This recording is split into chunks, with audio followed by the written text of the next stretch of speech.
Hi, welcome to the F1 Time Portal, an F1 history podcast by a couple of friends that love F1. I'm your host, Rosa. And I'm your other host, Luigi. And today we are rating the drivers from 1954 for our special series, the Time Portal Championship. So let's go. Hey, so here we are again doing another year of our TP Championship, and we have Andrew with us again. Hi, Andrew. Hi, Rosa. Hi, Luigi. Thanks for having me back. You are welcome back. And I liked how we gave Rosa a lesson about old people in 52. So let's see how she goes in 54. Hey, you're the one that was the one lap specialist. Yeah, I'm curious to see if I maintain that pattern, but yeah. Well, we'll certainly give you feedback, Luigi, as we go along. Yeah, feedback is a gift. Okay. Yes, it is a bit disconcerting that so far Andrew is like the most serious one of our of our threesome here. But anyway. Well, that could change as we go through this season. Oh, that's right. Yes. Okay. I might actually start to get a bit of PTSD.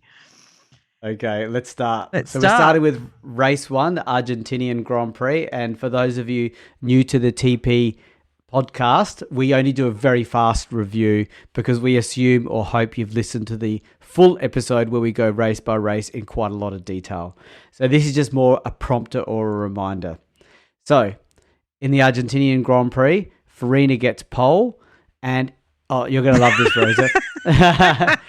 He sets a record for the oldest age pole position in the history of F1, and he still has that record, and I don't think it's ever going to go. So, there you go, Rosa. I think he was in his 46 or 47. Yeah, he turns 47, or he's 47 turning 48 this year, because he was 46 in 1952. Yeah. And so, okay. So anyway, you get that as I can see you've already rated him for that as well. This was also the launch of the Maserati 250F, which is a very beautiful car. Gonzalez and Hawthorne had turns in the lead, but it was Fangio who was awesome in the wet. So when it became wet, he would go and take the lead. Then when it dried out, he lost the lead. So that's the way it was until the time came for specially cut rain tyres to be revealed for Fangio's car. Now, just to explain, Fangio was meant to be driving a Mercedes, but he was actually borrowing a Maserati. So this is the first time we ever heard of wet tyres. So we believe the cars all had normal tread, but he had specially cut rain tyres. So we think slightly cut more, and we go into more detail in the podcast.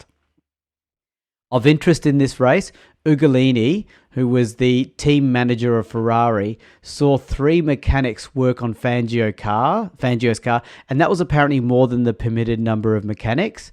So he put in a protest telling Farina Gonzalez to slow down and let Fangio through into the lead because he was confident Fangio was going to be disqualified. So Fangio, and they really slowed down, and Fangio won by about a minute. That's how much they slowed down. That's the summary of the race. Mm. So that's really Ferrari shooting themselves in the foot again. Yeah. Nothing's changed. No. Goes back a long way. We talk about the DNA of this stuff, and this is the DNA. Yeah. So Fangio wins. Gonzalez comes second in the Ferrari, and Farina comes second, and Gonzalez comes third. Yeah. Okay. Your top 3, Rosa? Am I going? Okay, so for my 4 points, I've given it to Gonzalez. It was a good drive in his home race, and I absolutely think he would have come second if Ugolini hadn't stuffed up his race with that stupid call. I mean, who tells a race car driver to ease off? Like, what? I don't understand. I mean, unless their tyres are about to blow off or they're having issues with the car, that was just so silly. I've given Farina my 6 points. He is 2 years older. Can't believe he's still racing. Exactly, Andrew. Not in a retirement home by now. That's right. I think that deserves celebration. So I've given him my 6 points, and again, he finished second. He would have had a good chance to win the race. Fangio ended up winning it by a big margin, but you never know. If he hadn't eased up, he may have won the race. But I have given it to Fangio, my 8 points to Fangio. Yeah, he borrowed a car and he won the race in the wet. I don't know that there's more we can say about that. So I've gone for third place Fangio. What? Which is, I've put him in first and third. Oh, I don't know why I did that. I didn't do it very often, actually, but I put him in third.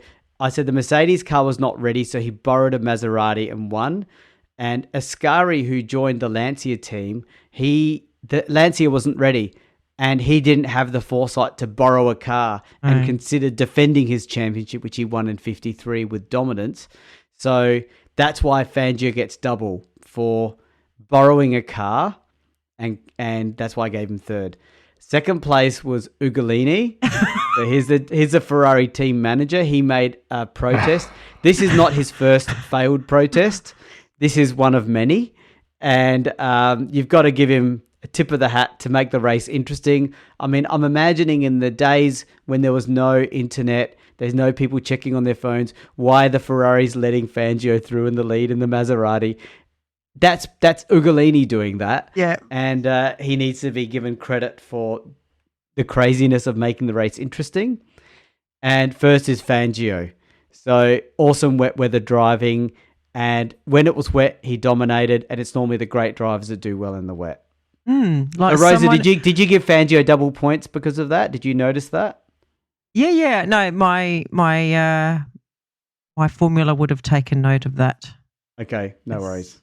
So just Luigi, you gave Ugolini 6 points. Was that as the Ferrari manager or as for Maserati in benefit of them? No, it's him as a Ferrari manager. It was entertainment points. Fair enough. Yeah. Well, I'm going to be pretty boring, and I'm going to go as per Rosa. So I gave Gonzalez 4. He finished third. Farina 6 points, finished second, and Fangio the 8 points. Probably lucky in the end, but at the end of the day, was able to beat the all-conquering Ferrari. So deserves the 8 points. Okay, this is a concern that you and I are agreeing on anything, Andrew. It's happening a few times now. I wouldn't have thought. No. If I can help it, it won't. Okay, so the total after the first race, we have Fangio in the lead on 28 points, Old Man Farina on 12, and Gonzalez on 8, and Ugolini on 6. I would suggest perhaps he doesn't get any more points, but we shall wait and see. And I'm curious to see if Farina does, because that second place was the only points he gets for the year. There's no spoiler here because people should have listened to the other episode anyway. Yeah. Okay. So we're up to race 2, the Belgium Grand Prix. So Lancia is still not ready. So no Ascari or Villaraci. So there's a driver called Swatters in a yellow Ferrari. And to give you an example, I think Swatters is a privateer of sorts. And his qualifying time was 4 minutes 54 versus the pole time, which was set of 4 minutes 22. So let's say he wasn't the fastest driver out there. Well, everyone knows that red Ferraris go faster. It's because it was yellow. Yeah, it needs to be red, right? It needs to be red. Yeah. So at this race, pole position was actually reached by Fangio in that Maserati. So he's doing very well in a car that's not even his car. Then you've got Gonzalez second and Farina third. So at the race start, Fangio had a bad start, but he actually took the lead by lap 10. Fangio's visor strap broke, so he threw it away, kept driving. Hawthorne needed to be lifted from his car and handed his car to Gonzalez because of the exhaustion and temperature. But what turned out was Gonzalez did one lap and gave the car back because there were exhaust fumes going into the car. So Gonzalez realised straight away, but Hawthorne didn't for whatever reason. But Fangio won the race easily. And second place was Trintignant in the Ferrari, and third was Moss in the Maserati. Hey, me? I'm going first. You're going first. Well, I gave 4 points to Hawthorn, basically for surviving exhaust fumes leaking into his car without him even noticing. Like, how can you not notice that you're breathing in exhaust fumes? But anyway, he survived, and I've given him the 4 points. I gave my 6 points to Moss. He came third after finally driving a non-British car. We do talk about him really favouring wanting to drive a British team car, so he's not doing that in this season, and he's come third. And I gave my 8 points to Fangio. He would have driven without a visor throughout the whole, well, for some of the race, for most of the race, and he still won. And yeah, he signed with Maserati, even though he's meant to be driving for Mercedes this year. So very, very good foresight on his behalf. And I'm going to challenge your Hawthorn getting third. Shouldn't you be giving Gonzalez that credit for noticing it because Hawthorn didn't? Well, I'm going to give it to Hawthorn because he actually could have the reason I have given it to Hawthorn is because he actually survived. He drove for 10 laps, didn't he? How long did he drive for? It was actually quite a bit of the race. Yeah, I think it was a bit. I think it was half the race. And they came fourth. The Hawthorn Gonzalez car came fourth, 1 lap behind. Right. Yeah. Okay. Well, I'll take your protest under advisement. Yeah. Okay, so for me, I had Trintignant in third place. He qualified 6th and came second, so I thought that needed some recognition, even though it was the Ferrari. But this is not a Ferrari season. This is a different season. Gonzalez, I gave him second place because he noticed the exhaust fumes straight away. Okay, so you've done whereas that. Hawthorn, I went the other way. I gave him credit. Way. Yeah, yeah, that's why I was questioning. Why were you rewarding the silly driver versus the other driver who straight away said, "What the hell is this?" I think the other thing about Gonzalez, he actually led after the first lap, so there's a bit of a theme there for Luigi. Yeah. I didn't mention it. Specialist. Yeah. And I gave Fangio the win. Easy win. Smart drive. Smart to drive for Maserati while the Merc was not ready. Good on him. Yes, and I gave Sterling Moss the 4 points, finished third, only a lap down from 9th on the grid. 6 points to Trintignant, who surprisingly only finished 24 seconds off the lead and was the best of the Ferraris. And Fangio sort of dominated the weekend. Pole, race win and fastest lap, so he gets the 8 points. Hey. Okay, so is this the second race? So after the second race, Fangio is in the lead on 52 points, miles ahead of second place Gonzalez in 14 points, and then Farina on 12 points. Moss and Trintignant chasing him, though, on 10 points. That is a monster lead, and I've noticed that the three of us have given Fangio number 1 for the first 3 races. Yeah. First two races, sorry. Yeah. That's a massive lead. Okay. All right, to the third race, the French Grand Prix. So finally, Mercedes make their debut, their very beautiful W196. And Andrew, thanks for sending an image to Rosa and I in our WhatsApp chat to see it again. And interestingly enough, it had, what would you call that pattern on the seat? Checkerboard? No. Yeah, it's like the traditional British. It's more like a British tartan. Yeah, it's a tartan. Yeah, tartan. Yeah. Interesting.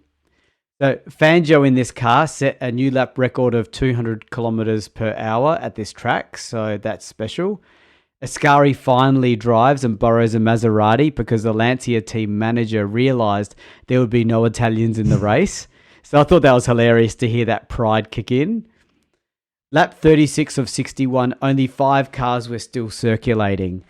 Birra's steamed goggles made him slip from third place, and when the rain stopped, Birra could see and retook third. And then he ran out of fuel and and I'm not sure, but he must have struggled to get past the racing line. Now, Birra, I think he was overtaken. He was overtaken on the racing line. He was overtaken on the racing line. Yep. Yeah. So Birra is Prince Birra, just to remind everyone of that. So the race was won by Fangio in the Mercedes, followed by Kling in the Mercedes in second place, Manzon in the Ferrari third, and Prince Birra fourth in the Maserati. And for those of you that find it interesting, and I'll just remind you all, Prince Birra is from Thailand, and the next Thai driver to join the F1 grid was Albon. So we're talking a bit of a gap. Yeah. So, Rosa, let's hear your top three. Well, I gave my 4 points to the Batmobile. It just looked amazing. It's his debut. It ended up winning the race. So you've given it to an actual car. Yep. Yeah. Okay. Yep. I have given it to the W196. I think it deserves it for looking amazing. I don't know that Streamliner version actually raced many races. I think it ended up being disqualified or banned or something, and they had to take those wheel covers off. So it just was amazing to see it running at this track. I gave Prince Birra 2 points. Such bad luck with fogging goggles, and then he finally can see again when it stops raining, and he gets he runs out of fuel and then doesn't cross. 2 points or second place? I've given him second place. Sorry, Andrew. Yes, okay. 6 points. 6 points. Yes, I haven't done hijinks points like you have. And then I've given Fangio 8 points just for that amazing win in that amazing car. So I gave third place to Birra, and my only comments were just poor guy, did a really good job. He's not driving the best car in the world. You know, he's driving a Maserati, and the reasons you explained before, Rosa. Second place I gave Fangio. Winning with the W196 debut was pretty impressive. And for first place, I gave to the W196 for winning on the debut. And there's a reason for it, because to give you an example, Ascari joined the Lancia team because he knew Mercedes were coming with a car, and he knew it was going to be a good car. So the W196 lived up to its threat, and Fangio and W196 was an awesome combination, and that's why the W196 gets its ranking, and it was a beautiful car. All right, so just as a disclaimer, I didn't realise you could give points to cars, but I'll take that on board for next time. I gave the 4 points to Birra, similar reasons to Luigi, 6 points to Fangio, and I gave 8 points to Kling. And I think my notes I put in there, not sure who he is, but allegedly might have given way so Fangio could win. So, with that in mind, I thought he deserved the 8 points. He only finished 0.1 of a second behind Fangio, and actually only qualified 1 second behind. So, pretty good effort in my books. Well, I think that would make sense that he probably, you're saying team orders would have made him give way to Fangio.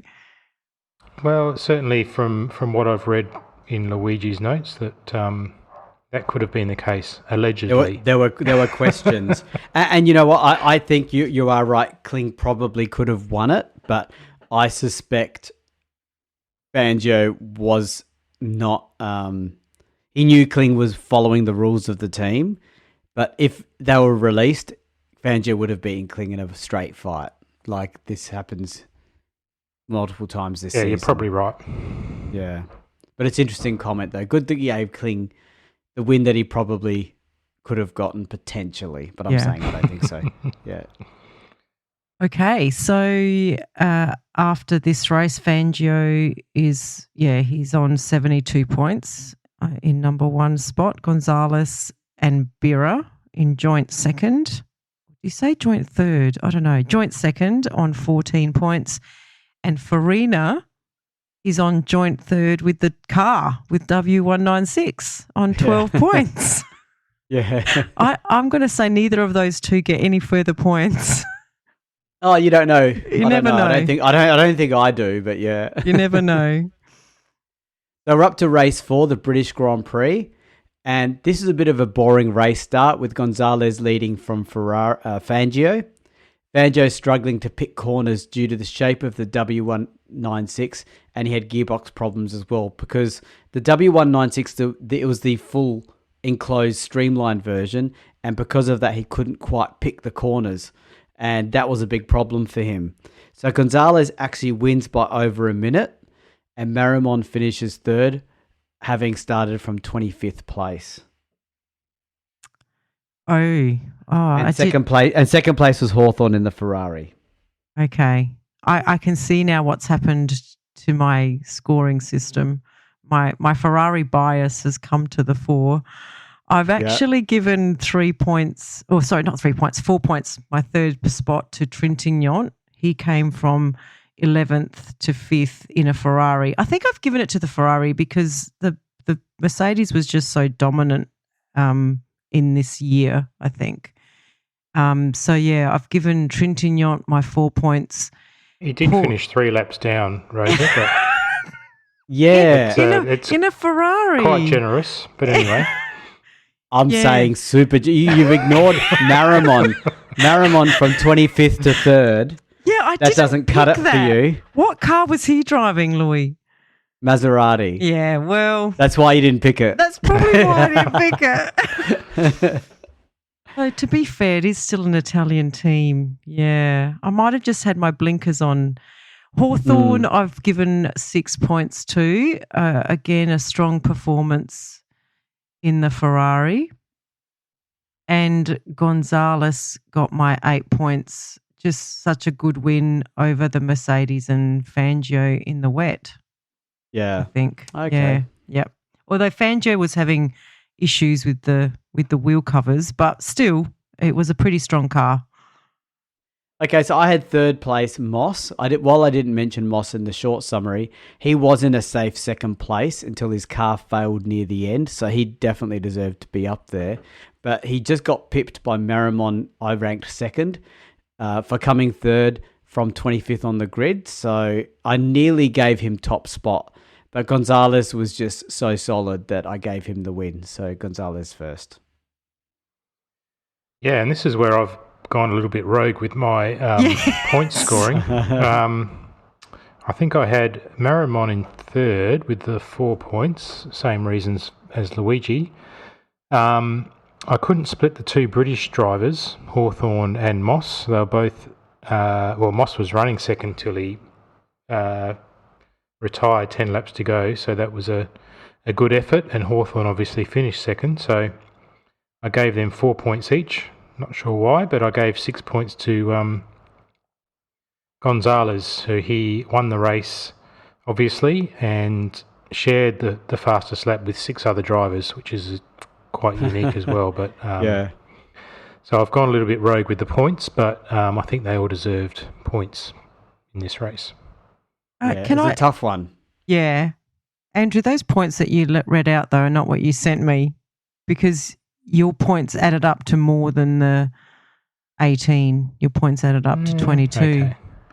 So, yeah, it did cause many headaches at about 2 o'clock in the morning when I was trying to reconcile all these numbers. All right, well, yeah. I'll take that on notice. That's the second time someone's had to resort to that. Yeah, which actually means shut up, I'm not listening to you ever. Yeah. Okay, so Fangio still in the first spot with 72 points. Gonzalez creeping up now in 2nd on 38, and Moss in 3rd on 20 points. Okay. We're up to race 5, the German Grand Prix. So at this stage, the Mercedes team removed the aero from the tyre cover stage. So it looked more like a traditional F1 car of its time, but still did look quite different and exciting. Moss was getting factory support from Maserati now due to the great performances he had been doing recently. So this was the first time. Unfortunately, Marimon was killed in practice, and he was the first driver to die during an F1 weekend, excluding Indy. So this was quite a sad moment in Formula One history. And to be completely honest, the mere fact that it happened in 54 is a surprise that it took this long. So in that regard, if there is a positive, that's it. But that's not going to be much consolation to Marimon and his loved ones. The numerous drivers actually withdrew. Fangio wins the race. Gonzalez was very depressed because Marimon was a fellow Argentinian. That seemed to have affected him a lot more than, say, Fangio. And Hawthorne finished second in this race. And third was Trintignant in the Ferrari. So Fangio wins in the Mercedes, of course. But Hawthorne took over Gonzalez's car. Is that right? I'm just having a quick look. Yes, Hawthorne. Yeah. It was Gonzalez, Hawthorne in second place. And then he took over. Yep. Yes, correct. Yes, thank you. So, Rosa, over to you. Yes. So I gave my 4 points to Gonzalez. I think it was pretty courageous, I guess, of him to get in the car and drive in the race after the death of his friend. Yeah, I don't know, Luigi. Maybe they were more close. I mean, Fangio is not that I want to talk about age again, but I think Fangio was, a bit older than the other two Argentinian drivers. So they probably were a bit closer. So, 4 points for Gonzalez. I've given Hawthorne 6 points. He finished second after having retired. And then, like Andrew said, getting back in the car. And I think it was after half race distance and still kind of, putting in good laps to finish second. And I remember talking about this race in our podcast, Luigi, and we just, the fact that Fangio just, given he was an Argentinian and he just was able to keep his focus and not get carried away with the emotion of the death of his countryman and just still won the race. That's just professional race car driver and experience, I guess, and so 8 points from me for that. Okay. I gave third place to Fangio for winning the race, probably one of the lowest rankings of a winner. I gave Gonzalez second place for trying to drive but being really impacted by the death of his countrymen. So there's an element of understanding. There's similar reasons that you gave as well, Rosa. Yeah. And I actually gave first to Marimon, who didn't even participate in the race because he made the ultimate sacrifice. He died for what he loved to do, I imagine. And so I'm giving him the win. The win that he may have never got in real life. You reckon he would have actually won if he'd raced? He was getting a lot of podiums, wasn't he? Up to this point. Well, we all gave him points the last race, or at least two of us did. So I didn't. He was the guy that went from 25th to 3rd, was he? Yeah. Oh. So I think he made from you, Rosa. No. Yeah. I feel a bit bad about that now. You're as cold as Fangio, pretty much. I'll take that. I'll take it. Yeah. Well, I certainly like that sentiment, Luigi. That's really nice. A couple of Luigi gets that's nice, but when I give it to someone who's old, I'm the age care championship. It gets old every time that you do it, race after race, Rosa. Yeah. I'll try to keep it exciting for you, Andrew. What's she going to say when we get to 24 and 23, and what's she going to say about Alonso? Exactly, he'll be getting double points every race. Probably. Yeah, that's right. So I ended up giving the 4 points to Kling. He qualified, I'm not sure why he qualified so low, but he 20th or 23rd. In fact, I don't even think he set a time, but he finished 4th on the lead lap and set the fastest lap. So 4 points to him. Hawthorne, 6 points, only qualified 3 seconds off pole, which is a really good effort on such a long track. And Fangio gave the 8 points. Wow, Andrew really goes deep in his research, doesn't he, Louis? Yeah, he does. He knows. He knows what he's talking showing about. Us up a bit here. Yeah. Andrew's going to do a special podcast called the F1 Time Portal Correction Podcast. Yes, the deep dive podcast. Yeah. Okay, so Yep, Fangio's still leading the TP Championship on 92 points. Gonzalez is on 48 points and Hawthorn is on 26 points, followed close behind by Moss on 20 points. And I will also shout out to Marimon, who's on 18 points in the TP World Championship. And really, you use Marimon on 5th place with 18 points as an excuse to mention Moss in 4th, because we did say we'd only do the top 3. Yes, I know. So, yeah, so it's really about Moss, not Marimon. Let's be honest. I'm fascinated by Moss and his career. I have to admit, I am fascinated. Yeah. Yeah, it is interesting, actually, especially in the latter part of his career. So coming to the 6th Grand Prix, the Swiss Grand Prix. So in terms of qualifying, we had Gonzalez getting pole in the Ferrari, which is pretty impressive considering how Mercedes are looking really dominant. Fangio was 2nd in the Mercedes, and Moss was 3rd in the Maserati on the front row. So that was pretty impressive. So at the race start, Fangio storms into the lead. Most of the action was well behind him. Hawthorn got up to 2nd from 6th but retired, and Gonzalez finished a distant 2nd from Fangio in the race, with Herman in the Mercedes coming 3rd, 1 lap behind. So bit of a quiet race, this one. Yes, I've actually, speaking of one of my favourite drivers, I've given Moss 4 points. He took his Maserati to 2nd before issues caused him to retire. So I think, we've spoken again and again about Moss's bad luck in his career. This is just, I guess, another example.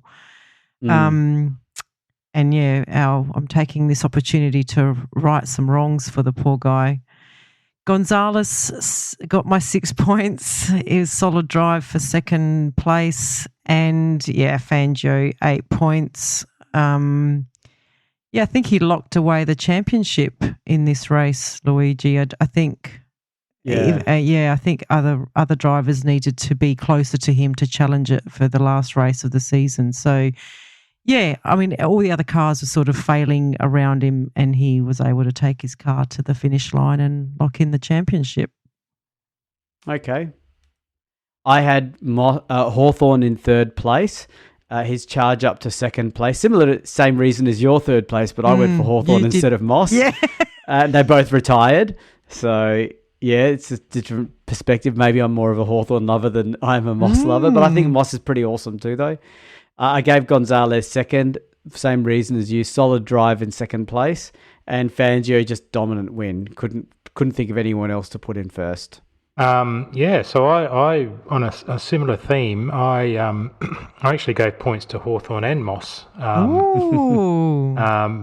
Because my understanding was that they were battling each other for 2nd, ahead of Gonzalez at the time, and they both retired. So I didn't give Gonzalez any points. I gave Moss 4 points, Hawthorn 6, and Fangio 8, and Gonzalez 0. Well, okay. Yes. We don't normally say who we give 0 to, but I like how you had to give a kick it. You had to kick it. Farina. And a few others. You had to do the kick in the guts when you could. So, yeah. We only leave that for Farina and Moss. Andrew, that's what we do it with. In your research, did anyone storm into the lead and then only make it to the 2nd lap that you didn't give points to? Well, I wouldn't have given points, but Luigi probably would have. Yeah, Luigi did. Yeah. I've calmed down in that regard, haven't I? I've settled down. Yeah. I think Fangio actually charged into the lead, so I think he's probably safe on that one. He was safe, yeah. Yeah, I got away with it. Okay, Fangio's, stretching his lead now. He's on 116 points. Gonzalez in 2nd on 60 points, and Hawthorn in 3rd on 36 points. And Moss is in 4th on 28 points. Okay, so we're up to the 2nd to last race of the season, the Italian Grand Prix. So Ascari was driving a Ferrari as a one-off. So that was interesting in itself. And the grid was Ascari setting the fastest time. Oh, no, wrong race. Sorry, give me a second. Pole position was actually Fangio in the Mercedes, followed by Ascari in the Ferrari, and Moss 3rd in the Maserati. So Moss is right up there. And look at Ascari getting in this getting in the Ferrari and being right on the pace, which is pretty impressive. So Kling charged into the lead from 4th place and held the lead to lap 4. Yeah, I've got Kling in there. I was just having a look at my rankings. So, yeah. So he got into the lead and led till lap 4. See, he led for 4 laps. That's a long time for me, until he went wide. Ascari takes the lead to lap 20. So he's doing very well in an unfamiliar car. Then Fangio takes the lead. But then there's a close battle with those drivers and Villaraci and Moss. And with Ascari taking the lead again. So it sounds like it would have been this sounds like it was an exciting race to watch. Obviously, typical streamlining, sort of slipstreaming type racing going on. Gonzalez took over Maggioli's car, but gave it back to him later due to excessive seat heat. So that was interesting to hear that. Yeah. Moss, meanwhile, took the lead and built a 20-second lead. And then oil issues means Fangio takes the lead and wins the race. So the race is won by Fangio in first, Hawthorne in second in the Ferrari, a lap behind, which shows there would have been a lot of attrition there. And third was Maggioli and Gonzalez sharing a Ferrari 2 laps behind. So bit of an interesting battle at the beginning, but quietened down with Fangio winning by over a lap. So over to you, Rosa. Yeah, I gave my 4 points to Maglioli. He gave up his car to Gonzalez and then he got it back, put a firecracker under it, so he got it back because the seat was too hot. And he still got it to third. So even though they shared the points, I'm giving Maglioli some sportsmanship points here, although it's hard to know. I mean, yeah, he probably was forced to give it up. But anyway, he did it. And so he gets 4 points. Fangio gets my 6 points just for a classy win in the end. Just, just focused. And I gave my 8 points to Moss. He deserved to win this race in the Maserati at, this arguably the home of Ferrari, and against a strong Mercedes outfit. He was right up there. And yeah, again, bad luck. Just, got him one of his many, many, many retirements. And I'm wondering I'm calling him Maglioli, but you're Maglioli. Maglioli. And I've got a silent G in my surname, so I should know better. But the interesting thing is, I wonder did Gonzalez notice it like within a lap, like he did with Hawthorne's exhaust fumes car? Yes. When he said 1 lap later, I'm out of this. I'm out. This is dodgy. He seems to be very sensitive when it comes to his comfort in a race car. Yeah. So in third place, I had Kling, of course, because he charged into the lead for the first 4 laps. So good on him for shaking it up. Fangio was the actual winner, so he gets second place. And first place, like yourself, Rosa, Moss, he retired on lap 68 out of 80 with that 20-second lead. So he really was the true winner of this race. Yeah, so I went a little bit of a different tack, and I didn't give I'll go third to first, but I gave Villaraci 4 points. Only that he didn't finish the race, but he did pass, and he was ahead of Fangio when he did retire. Okay.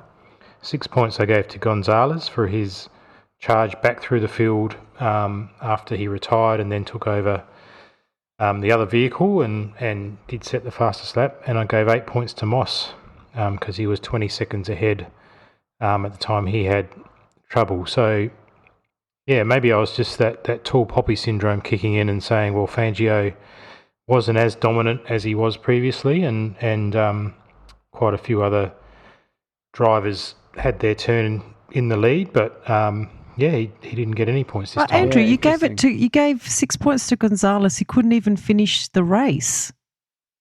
He had to hand his car back. Well, maybe I just felt sorry for him. Look, this is the first time he did storm back through the race though. Like he picked up the car when he was a long way behind and did get back up there. Yeah, but then his seat got too hot and he had to hand it back. And the guy he handed it back. I mean, I don't think they would have changed the seat over or fixed the seat. And the other guy got it to third place. All right, and you gave the other guy did. points, so that's... Well, I didn't give him 6. I gave him 4. Look, Rosa. He's Andrew's good with his quite factual rankings. Yes. For the one time, he's showing some emotion. Some emotion. Yeah. Oh, yeah, I get absolutely finished for it. Yeah, you give us fact rankings, Andrew. That's your job. Okay, so what's the cumulative? It's obviously going to be a 1-horse race. We already know, but yeah. Yeah. Is this the second? Is this the last? We've got one more race to go, Luigi. Yeah, one more race. Yeah. Okay, so with one race to go, we've got Fangio on 128 points, Gonzalez on 66 points, Moss on 52 points, and Hawthorn on 36. I'll mention Hawthorn for you, Luigi. Okay, so we're up to race 8, the Spanish Grand Prix, and Lancia finally makes their debut. So Ascari was waiting all year for this moment. So the good thing is, or the impressive thing is, that there's 4 different marks on the front row, and Ascari was actually the fastest qualifier. So that was really impressive for this new car. In second place was Fangio, then Hawthorn in the Ferrari, and then Shell in the Maserati. So that was a bit of a surprise to see him up there too. So at the race start, Ascari jumped into the lead and held the lead to lap 9, but then he retires due to car issues. So not hugely surprising for a brand new car on its debut, although having said that, Mercedes showed them how to win on their debut. Shell takes the lead and holds the lead until lap 29 and then falls back to 4th and later retires. So he was on the front row, bit of a pity there for him. Fangio soaked by hot oil from his own car due to strong winds. I'm not sure what that means, as in where was the oil coming from? Where was it meant to go? And then it went on him. Yeah. So I think something wasn't right there. So Hawthorn actually goes on to win this race by 1 minute from Luigi Musso, and Fangio actually manages to finish 3rd despite the hot oil thing. So that's the Spanish Grand Prix, the final race of 1954. So Rosa, your rank? Well, I have decided to give my 4 points to the Lancia team for actually getting their act together and making it to the last race of the season. The most underwhelming debut for any car ever on the F1 calendar, I'd say. But yes, well done them. They finally got there. And I gave Hawthorn my 6 points for winning the race. And I actually gave Fangio my 8 points. I'm just impressed by this guy's ability to just remain focused and professional and just get the job done. Even when he is covered in hot oil and dust, he still manages to get 3rd. So I gave him my 8 points. I'm going to challenge the Lancia one because you're rewarding them for being crap. But I guess I gave Ugolini points for stuffing up the strategy in That's 52. Right. It's a notable effort. It's the last race. They could have just put the queue in the rack and gone, we'll just make our debut for race 1 in 1955. So this was the 24th of October. Yep. So it's taken them 10 months to get onto the grid. Probably longer because I think they actually announced that they you're giving them points, you're rewarding them for it. Yes, I am. Yes, I am. Okay, well, it's your points. You're right. You're right to do whatever you want. Right. Yeah. Okay. You won't see anyone else giving Lancia points. Just saying. Okay. So I've got 3rd place Busso. His name is Luigi, and he finished 2nd. So it's not just that his name was Luigi; he did finish 2nd. You're lucky you got the finish 2nd in there. Yeah, that was the only thing that gave it some cred. 2nd was Hawthorn for winning the race. And first, I actually had Ascari down. Okay, he was leading in the new car's first outing, and he was leading for the first 9 laps. So, so you've basically rewarded Lancia as well. Yeah. But I didn't call it Lancia. I called it Ascari. You were just see. At least I owned mine, Luigi. You were just hiding behind Ascari. Yeah. You mean the double world champion, the double defending world champion? Yeah. Okay. No, tomato. Yeah. All right, so I gave 4 points to Shell because he led quite a few laps, which was probably not expected. So even though he did spin out and retire, I still gave him the 4. I gave Musso 6 points because his first name's Luigi and he finished second. Yeah, that's the spirit. But no, he did finish second and qualified 7th. And I gave 8 points to Hawthorn. So at the end of the day, he seemingly outlasted everyone else and drove to a very good victory, and really only qualified 1 second behind anyway. Qualified third on the grid, 2.5 seconds back, but won the race pretty comfortably. Okay. No concerns from my end. No, pretty happy with Musso up there in second. The fact that second. Andrew goes full factual. Yeah. Like there's no room for us to actually challenge anything. Yeah, because he's got good reasons. It's strong. Exactly. It's strong. And I think I feel bad that I didn't put Shell in now because he did lead a lot of the race. So what was he driving? And he shouldn't have. What was he I driving? think he was in the Maserati, but yeah. Hey. He Yeah. And he out-qualified Moss as well. Hadn't really been seen in any races previously, probably other than the British Grand Prix, I would have thought. But qualified 4th and was leading the race for a long time. Well, good on you for giving him a shout out in the TP World Championship.